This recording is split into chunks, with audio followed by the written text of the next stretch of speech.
রমজান মাসে মাথায় হিজাব লাগিয়ে ভোটটা চেয়ে নিলেই মনে হবে এই আমার বড় দরদি, কিন্তু যখন শিক্ষিত হবে প্রশ্ন তুলবে দলিতের ছেলে, আদিবাসীর ছেলে, মুসলমানের ছেলে প্রশ্ন তুলবে শিক্ষা কোথায়, কর্মসংস্থান কোথায়, চাকরি নাই কেন? ওই জন্য শিক্ষিত না হতে পারে তার শুরুয়াতটা আপনার এলাকার স্কুল থেকে, আপনার এলাকার প্রাইমারি স্কুলগুলোকে ধ্বংস করে দিচ্ছে। আপনারা আপনাদের বাড়ির বাচ্চাগুলোকে জিজ্ঞাসা করুন, পেন খাতাটা তুলে দিন, দেখবেন বলবেন ইংলিশে পুরো ঠিকানাটা লিখে দিতে বলবেন, 100টা বাচ্চাকে ট্রাই করলে 90টা বাচ্চা ফেল করবে। এই শিক্ষার দুরবস্থা পশ্চিম বাংলায় মমতা ব্যানার্জি নিয়ে এসেছে। তাই আপনাকে আমাকে তৈরি হতে হবে, আপনাকে আমাকে জাগ্রত হতে হবে, আপনাকে আমাকে প্রশ্ন তুলতে হবে।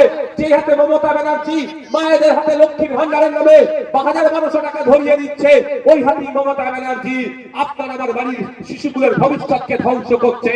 তাই লক্ষ্মীর ভান্ডার পরে হবে, স্কুলের শিক্ষার পরিকাঠামো ফিরিয়ে আনতে হবে, শিক্ষার পরিবেশ ফিরিয়ে আনতে হবে, শিক্ষার পরিকাঠামোর আপলিফমেন্ট করতে হবে, চক দিতে হবে, রাস্তা দিতে হবে, স্কুলের শিক্ষক দিতে হবে।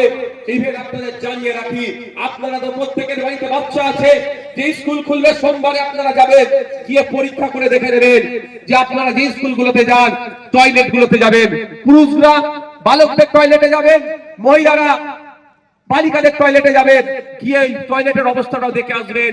এত দুর্গন্ধযুক্ত টয়লেট আপনার বাড়ির ছেলে মেয়েগুলো ওখানে করতে পারবে না টয়লেট।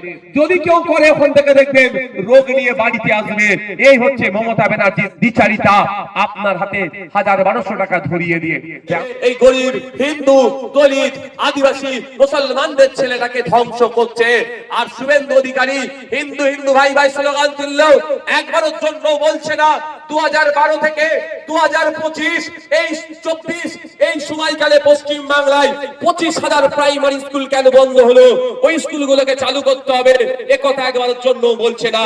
যে 25,000 প্রাইমারি স্কুল বন্ধ হয়েছে শুধু মুসলমানের ছেলে পড়া এই ধরনের ব্যাপার নয়, বা শুধু হিন্দুর ছেলে পড়া এই ধরনের ব্যাপার নয়, শ্রমজীবী মানুষের ছেলে পড়ে যারা দিন গেলে হয় খুব বেশি হলে 300 টাকা ইনকাম করে, 350 টাকা ইনকাম করে, 250 টাকা ইনকাম করে, তাদের ছেলেগুলো ওই সরকারি প্রাইমারি স্কুলে পড়তো। 25,000 স্কুল পশ্চিম বাংলায় বন্ধ হয়ে গিয়েছে। এর বিরুদ্ধে শুভেন্দু বাবু একটা কথাও বলবে না, কারণ শুভেন্দু বাবু জানে দলিত হিন্দু ছেলেটা বা আদিবাসীর ছেলেটা যদি শিক্ষিত হয়ে যায় শুভেন্দু বাবুর হয়ে লড়াইটা কে করবে। আর মমতা ব্যানার্জি এই জন্যই বন্ধ করে দিচ্ছে স্কুলগুলো। যদি মুসলমানদের ছেলেগুলো, দলিতের ছেলেগুলো, আদিবাসীর ছেলেগুলো যদি শিক্ষিত হয়ে যায় ওদের রাজনৈতিক কারবারটা বন্ধ হয়ে যাবে। মানুষকে বোকা বানিয়ে তাহলে ভোট আর নিতে পারবে না।